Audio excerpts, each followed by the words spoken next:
Stop hiding, black woman. You have armored your heart in steel lace, yet call it silk. Everything in you whispers kindness, but your lips speak commands shaped like blades. You stride through mornings wrapped in lists, metrics, expectations, but never touch the softness humming under your ribs. You fear that one sigh might collapse the skyscraper of obligations you have built stone by stone. So you police every tremor of tenderness, locking it behind the courthouse of your jaw. You call that discipline, black woman, but it is exile. Here is the paradox. Your hardness was born from love. You learned to survive by growing thorns, then believed the thorns were your skin. Yet roses that forget their petals become spears. Look around. Admiration follows you like a drumline, yet intimacy retreats like moonlight at dawn. People salute your strength, yet they flinch from your embrace, unsure if you will slice or soothe. You say you are tired but not broken. Jung would call that the shadow's boast. The unconscious hates masks. It leaks through migraines, clenched teeth, sleepless scrolling, the bitter aftertaste of compliments you can't swallow. You keep outrunning the ache by overachieving. But every medal you collect feels strangely hollow, like picking locks that open empty rooms. What if the applause is really a funeral march for the girl you buried under competence? Imagine standing at her graveside holding a bouquet made of your own uncried tears. Touch the petals. They cut. You, black woman, have mastered invulnerability, yet you bleed invisibly each night. If pain could speak, it would address you by the childhood nickname only your grandmother used. Do you remember the day you first decided tears were weapons for others to wield against you? It was raining. You said the sky could cry for both of you. Since then, every cloud has carried your sorrow across continents. Now storms gather behind your temples, thunder disguised as headaches. You call the pharmacy, not the therapist, because prescriptions feel logical and emotions feel treacherous. Carl Jung warns that what you resist not only persists, but grows in size. Nietzsche adds that what doesn't kill you can still twist you into something unrecognizable. Strength without softness is a fortress that imprisons its queen. So hear this unsettling command: drop the sword, black woman, and pick up your own heartbeat. Feel it flutter like a bird long caged. Dare you open the door? Watch the way you enter a room, shoulders squared as though doorframes are battlegrounds. You anticipate dismissal before it forms in any mouth. You wield excellence like a preemptive strike, an answer to insults never spoken. Research from the American Psychological Association shows black women report the highest John Henryism heroic effort coping. Blood pressure spikes follow every microaggression, yet you metabolize them into louder laughter. That laughter is brilliant camouflage, but it muffles your own ears. You have become fluent in languages of care for others, yet illiterate in receiving it. Friends call you the reliable one. Reliability has chained itself to your ankle, dragging you across deserts of self-neglect. You say, I don't need anyone. Translation: I was taught no one comes. Nietzsche wrote of becoming who we are, but becoming requires returning for the abandoned parts. You left your softness in the attic of memory, boxed beside childhood diaries. Open them. See the looping handwriting that dreamed of gardens, lullabies, oceans. Every dream still breathes through dust covered. Each sigh you swallow adds another layer of dust. Soon even you will forget the staircase leading up. Imagine instead polishing those dreams, letting them glint like stained glass in noon sun. Imagine your softness amplifying your power, the way water amplifies light by bending it, not breaking it.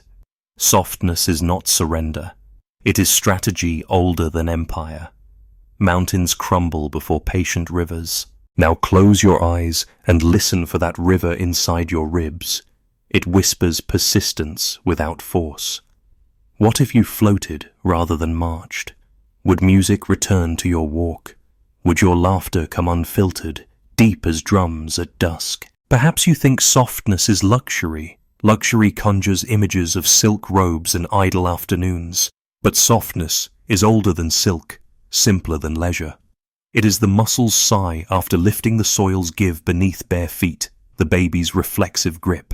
Luxury can be bought. Softness must be reclaimed. Cost only the belief that surviving alone is noble. Answer me. No, answer yourself. The silence before you speaks volumes. So again, black woman, I ask if you embraced softness.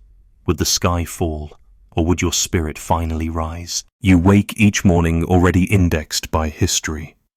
Black woman, before you utter one word, narratives rush to define you. The strong black woman trope sits on your shoulders like an iron crown. Slavery forged it. Segregation polished it. Corporate diversity brochures now market it as resilience. But resilience sold as a brand is still labor. Psychologists trace the trope back to survival scripts.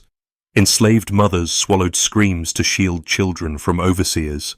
Grandmothers taught stoicism sewing hush into every hem. Epigenetic studies at Emory University reveal trauma markers in descendants of enslaved people. Stress hormones linger across generations, ghost handwriting inside your cells. You are praised for carrying weight that was never yours. Carl Jung would call this a collective complex, a pattern in the cultural unconscious that drags you into roles you never auditioned for. The world expects you to mother it, heal it, entertain it, but never burden it. So you ration vulnerability like water in drought. Nietzsche warned of becoming the monster you fight. You fight invisibility by becoming indispensable. Indispensability morphs into invisibility again. Colleagues see results, not exhaustion. Data from the National Institutes of Health show black women have the highest mortality from stress-related heart disease. The invisible scripts are lethal. Even love stories draft you as savior, not beloved. You offer sanctuary to partners who mistake you for indestructible shelter. When storms rage inside you, there is no shelter built for you. Jung's anima speaks of inner femininity, receptive fluid nurturing. Society commands you to externalize the animus action control guard.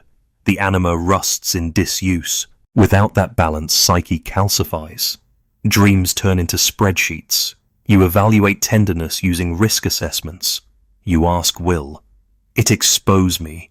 Will it slow me? Philosopher Viktor Frankl said, meaning is found in response to unavoidable suffering. But some suffering is avoidable if you refuse the falsified script. Meaning shrivels when pain is mistaken for purpose. Think back to playgrounds where you outraced boys, then apologized for winning. That apology rehearsed today's self-erasure. Church pews declared you virtuous when silent, sinful when outspoken. Silence became currency. But coins of silence buy only more silence. You joined boardrooms that applauded diversity, yet demanded uniformity. Your voice lowered an octave to avoid the stereotype of shrillness. You straightened your hair, then your sentences, then your emotions. Each straightening flattens complexity. Complexity is where softness thrives. Remove texture, and you remove life. Cultural critic Bell Hooks wrote of choosing love as political resistance. Love, she said, starts with self. Yet self-love needs softness, not just self-care checklists. You schedule massages between deadlines, but the masseuse can't knead out inherited fear. Fear that rest invites collapse. Frankl survived camps by clinging to inner visions of love. Your inner vision lies under piles of performance reviews. Unearth it. Picture yourself laughing without covering your mouth. No disclaimers. No, I'm just playing. Your ancestors danced under moons even while shackled. They trusted rhythm over rules. That rhythm still pulses in your blood. But headphones of productivity drown it. Remove them. Listen. The beat is irregular, human soft. Every psychological route points to one truth. Your rejection of softness was never choice. It was adaptation. Adaptations can be revised. You are the author now. Between each beat of your heart lies blank paper. What new sentence will you write there? Black woman. Modern workplaces preach authenticity while rewarding deletion. HR posters feature smiling diversity, yet salary negotiations penalize assertive tone. When you soften your voice, they call you collaborative. If anger cracks through, they mark you volatile. Thus, you juggle registers like a jazz musician forced to play on mute. Exhausting, ingenious, unsustainable. Authenticity cannot bloom where approval is fertilizer laced with bias. Dr. Ruha Benjamin warns that algorithms often tag black emotion as aggression. Even neutral selfies become flagged threats. Knowing this, you pre-edit your face before cameras. Each edit siphons authenticity. Stanford research links chronic masking to hormonal imbalance and intensified menstrual pain. Medicine treats symptoms, not erasures. Ancient Yoruba ethics prized Iwa Pele, gentle character, as highest virtue. Softness once defined nobility, until colonizers sold rigidity as civility. Restore the lost code. Initiate a soft reboot. During reboot, glitches appear: voice tremors, sudden hugs, tears in meetings. Don't patch them. Integrate them. They are system updates bringing your humanity online. You pay a quiet toll every sunrise, black woman. It shows first in your pulse racing before the alarm. Cortisol surges as if the day were a battlefield, though you are only reaching for coffee. Researchers at Johns Hopkins link chronic hyperalertness to hypertension prevalence, double the national average among black women. Your arteries bear witness to wars nobody else sees. Migraines creep behind one eye, a private eclipse. Doctors prescribe triptans, but seldom ask about the meetings where you bit back tears. Softness denied becomes illness assigned. Relationships fracture too. Partners crave closeness, but collide with your armored aura. They say, "You don't need me." You nod, though inside you scream, "Stay! Prove me wrong!" Friends assume you are fine, because competence wraps you like marble. They unload problems, but rarely ask yours. Celebrations become performances of strength, rather than communion of hearts. Career climbs continue, yet promotions arrive with heavier chains. The title impresses LinkedIn, but nights find you Googling burnout symptoms. A Harvard Business Review survey reports black women executives experience the highest loneliness penalty. You are alone at the top, translating every joke, decoding every silence. Sleep shortens. The American Heart Association warns under 6 hours of sleep increases cardiac risk by 20%. But you scroll through emails at midnight telling yourself diligence beats danger. It doesn't. Your immune system whispers dissent with every unexpected cold. Autoimmune disorders love unaddressed stress. Lupus rates are highest among black women. Softness could have signaled rest, but you dismissed the messenger. Economically, the consequences hide in plain sight. Black women lead entrepreneurship statistics, yet median wealth remains 9 times lower than white counterparts. Why? You self-fund visions reluctant to seek investors who misunderstand you. Carrying every cost alone mirrors carrying every emotion alone. Loneliness becomes fiscal.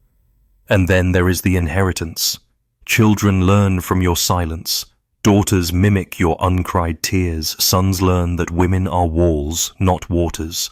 Generational echo chambers amplify. Psychologist Dr. Joy DeGroy calls this post-traumatic slave syndrome. Trauma unspoken becomes tradition.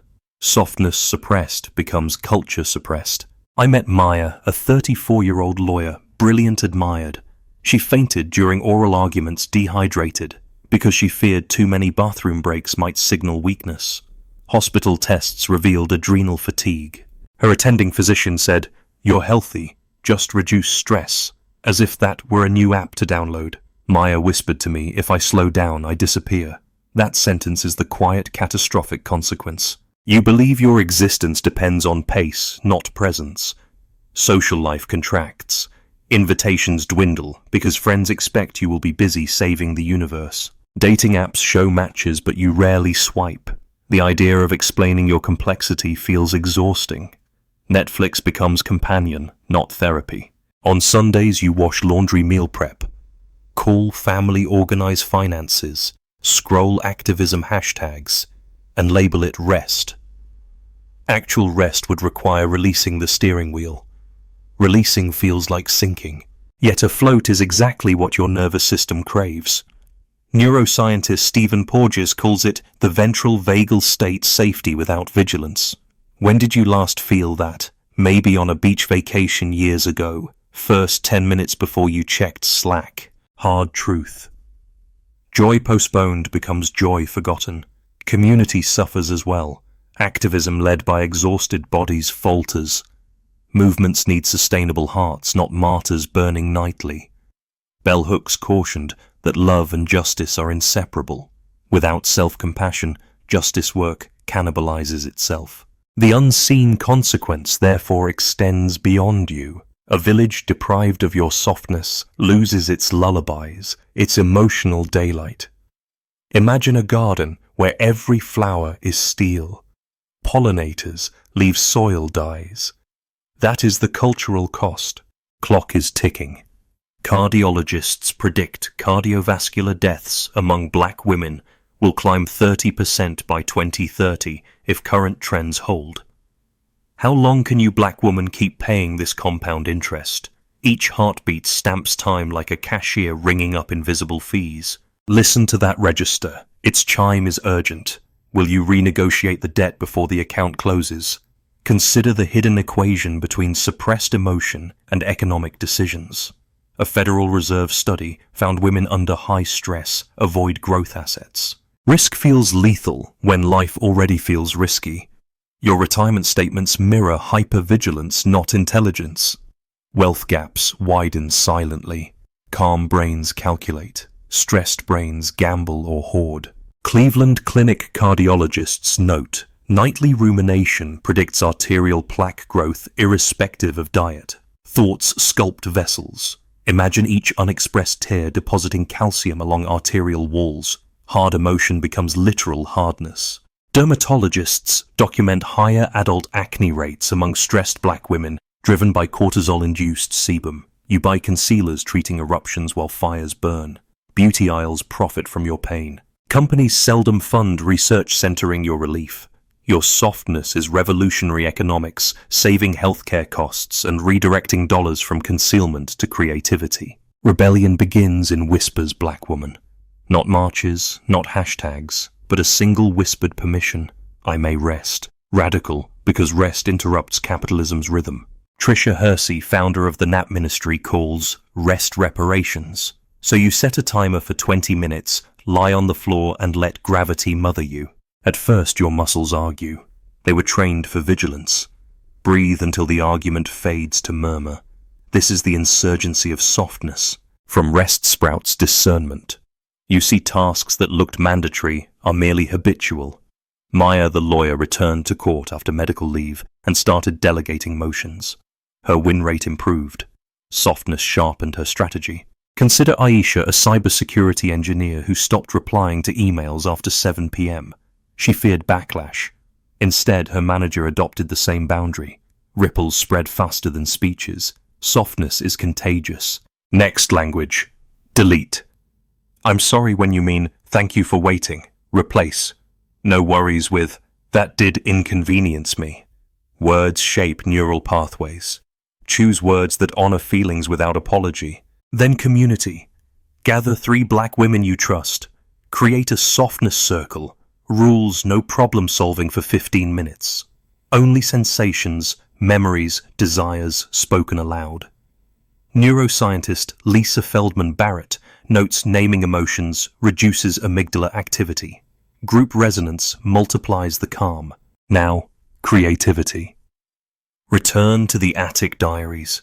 Write with no audience in mind. Write mess. Write myth. Write mundane delights. Softness feeds imagination, which feeds innovation. That vicious cycle of stress becomes a virtuous cycle of wonder. Health rituals shift too. Swap high-intensity workouts for yin yoga twice a week. Cardiologists confirm parasympathetic activation improves arterial elasticity. Your heart deserves elastic joy. Eat foods with textures that remind you of clouds, ripe mango, whipped yams. Let the palate teach the psyche that softness sustains. Love life requires new contracts. Date only partners who offer safe harbor, not new storms. Vet by how they react when you cry. If they freeze or lecture, exit. If they hold space, stay curious. Career rebellion might be quieter or louder. Quiet using vacation days without guilt. louder negotiating flexible hours, citing the World Health Organization's burnout classification. Loudest quitting to build enterprises that weave softness into policy, like 4-day weeks, childcare stipends, meditation rooms with plush carpets. Money matters can align. Softness with money means asking for grants, crowdfunding joint ventures. Wealth is community, not solo weightlifting.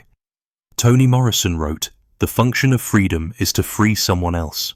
Your softness freedom will mentor younger black women watching." Spiritual rebellion follows. Switch from transactional prayer to conversational presence. Start with breath prayers. Inhale, I am, exhale, enough. Mystics across traditions agree the sacred speaks softer than storms. Now integrate Jung. He urged active imagination dialogue with inner figures. Close eyes and invite your soft self to tea. Ask her fears, ask her dreams. She will answer in colors, symbols, belly sensations. Do not rush translation. Art will decipher later. Place her portrait somewhere visible. Reminder, she leads now. Nietzsche contributes his eternal recurrence test. Would you live this softer day again? If yes, keep building. If not, adjust tomorrow. Frankl offers logotherapy. Find meaning in choosing response rather than circumstance. Your choice of softness under oppression is defiant meaning. Science Companion's Rebellion. Harvard's study of adult development shows relationships determine longevity more than cholesterol. Softness seeds healthy relationships which extend life. Every tender conversation deposits minutes into your lifespan bank. Public activism transforms too. Marches remain, but you bring blankets, snacks, lullabies. Resistance festivals bloom beside protest lines. Police seldom prepare for rebels who sing lullabies. Policy advocacy includes paid parental leave, maternal health equity, mental health coverage. You advocate from embodied understanding, not abstract metrics. The rebellion circles back to personal rituals. Nightly check-ins, hand on heart, ask, did I honor softness today? Track victories, the tear unhidden, the boundary spoken, the nap unapologetic. Celebrate micro-braveries. Journaling results show habit formation within 66 days. Softness will feel native by then. Expect resistance. Some will say you changed. Affirm, I evolved. Fear will hiss that you are slipping. Whisper back, I am unfolding. When guilt visits, treat it like a guest overstaying and show the door. Remember, water again floods, carve valleys yet reflect the moon. You are both force and mirror. Black woman. Soft rebellion reveals the reflection. Now step to the mirror and practice the gentlest smile you have. Hold it until muscles memorize ease. This is your new resting face, unarmored, luminous, sovereign. Technology joins the rebellion. Set the phone to grayscale after dusk. Research shows it cuts compulsive scrolling by 1/3. Fewer scrolls mean more soul time. Join virtual circles led by black women therapists. Geography dissolves, mirrors multiply. Share the first time you felt punished for softness. Watch chat threads echo. Heal by resonance. Mentor a junior colleague, teach her micro-pauses, 3 breaths before replying. Softness scales exponentially. Practice jaw self-massage. Centuries hide in clenched molars. Play music with gentle drums, let harmonies smooth synapses. During commutes, recite affirmations aloud. Hearing your own conviction rewires the auditory cortex. Celebrate milestones with candle and jasmine tea, thanking one body part weekly. Finally, post new values on the fridge. Rest is righteous. Boundaries breed intimacy. Pleasure is productive. Sometimes rebellion is one pillow upgrade, teaching your neck that luxury is not a sin, but a strategy. You wake one dawn, months later, black woman, and realize the fortress is gone. In its place stands a garden bordered by stones of former shields. Morning air tastes different, like music before the notes are written. You walk barefoot. Soil welcomes each step with a cool kiss. There is work to do, emails, errands, justice, but none threaten your pulse. You feel softness thrumming alongside strength like 2 hands in prayer. The paradox lives harmoniously now, not as rivals. You recall Jung's alchemical marriage union of opposites births gold. Your gold glints in every interaction. At the grocery you chat with the cashier, eyes smiling openly. She calls you sis, and the word feels light, not heavy. Driving, you let another car merge without adrenaline spike. In meetings, you pause, allowing your opinion to bloom slowly. The room listens more. This is the proof Nietzsche sought self-overcoming that creates new values. Your new value tenderness is tactical. You once equated softness with folding. Now you see it as unfolding. Lotus flowers rise not despite water's softness, but because of it. Inside relationships, intimacy deepens. You share fear before it festers. Partners reciprocate, building trust like intertwining roots. Friendships sparkle with shared naps, goofy dances, silent reading sessions. Health markers respond. Blood pressure declines, sleep lengthens, cortisol curves flatten. The cardiologist compares charts and frowns in pleasant confusion. What changed? You grin. Everything and nothing. Meaning expands. Frankl wrote that meaning pulls you forward stronger than suffering pushes back. Your meaning now is embodied.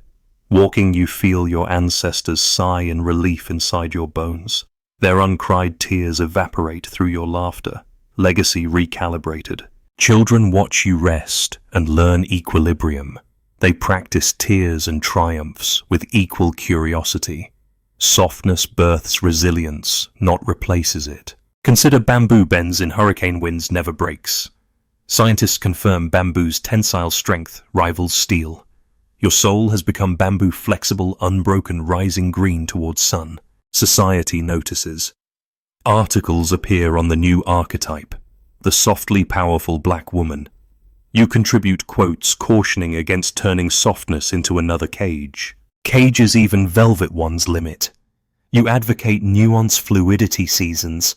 Some winters will demand more bark, some springs more blossom. You hold the calendar internally, not externally imposed. At night you sit on the porch as cicadas trade songs. Moonlight drapes your shoulders. You inhale, exhale, nothing else. Silence feels like friendship. You remember the day you first refused to cry. You send that younger self a mental letter. We are safe now. The inner child answers with a giggle. Giggles ring like bells across synapses, rewiring memories. Neuroscientists call this reconsolidation. You call it mercy. Faith returns no longer checklist, but candle. You pray without words, letting the body kneel through relaxation. The sacred meets you there. Carl Jung believed every woman holds a spark of the divine, Sophia wisdom incarnate. You meet Sophia in mirrors, daily hair wrapped or free skin glowing or acne-speckled eyes radiant either way. She tells you secret softness is not what you do. Softness is what you allow. Allowing requires courage deeper than control. Control constricts. Courage expands. Expansion is the ultimate truth. Your life used to feel like sprint lanes. Now it feels like open ocean. Waves lift, waves lower, yet you float breathing salt and sky. Storms still come, but you ride them belly up, trusting buoyancy. That trust is ancestral technology recommissioned. When Harriet Tubman sang to the night, her voice softened fear for those following. When Audre Lorde wrote of self-care as warfare, she meant softness sharp enough to cut chains. You wield that blade of gentleness now. The world changes subtly around you. Children in your neighborhood invent a game called Quiet Power. They sit cross-legged, eyes closed, seeing who remains silent longest while imagining galaxies. They learn power does not always roar. Sometimes it whispers universes. Economically, you partner with cooperatives sharing equity, reducing individual risk. Softness shapes strategy. Distributed load collective rise. Politically, you testify for maternal healthcare laws, describing softness not as indulgence, but as infrastructure. Lawmakers pause, adjusting vision to see tenderness as civic asset. Artistic output flourishes. Your poetry appears in journals praising satin mornings and granite resolve in the same stanza. Critics call it subtle thunder. You shrug. You'd rather garden. Standing among kale and marigolds, you notice bees tracing lazy loops. Their buzz harmonizes with a hum inside your chest. Softness, it seems, has its own soundtrack. And now as sun dips, you recall the original great question. If you embraced softness, would the world end or begin? Answer both. The old world built on tension ended quietly at the moment you first whispered, "I may rest." A new one began with your next breath. But endings and beginnings spiral. They do not line up like dominoes. Which spiral are you riding now? Look at the twilight, black woman. The sky wears both bruises and blush. Duality paints beauty. Strength and softness mingle like dusk. Night will follow, yes, but dawn hides inside the night already. Here lies the haunting paradox. To guard your softness, you must remain soft. A sword cannot protect a flower without slicing the stem. You have become both shield and blossom by changing material pressure-tempered velvet. Feel it between fingertips, yielding yet untearable. 2. So the ultimate truth settles softness is strength in slow motion. Your pace is now a lullaby, accelerating hearts around you toward peace. You black woman now stand at a horizon vast as ancestral imagination. Softness pressed into every footprint turns sand into fertile deltas. Dream accordingly. Perhaps open a studio where laughter is curriculum, or draft policies that legislate rest. Softness birthed planets. Surely it can birth your next miracle. Remember, softness is not seasonal fashion. It is climate change of the soul, shifting permanently from arid vigilance to luscious rain. Forecast your legacy in lush greens and deep blues colors of renewal. Let future generations inherit weather friendly to blooming. Tell me, black woman, now that you have proved tenderness indestructible, what bold dream will you dare cradle in these velvet hands tomorrow?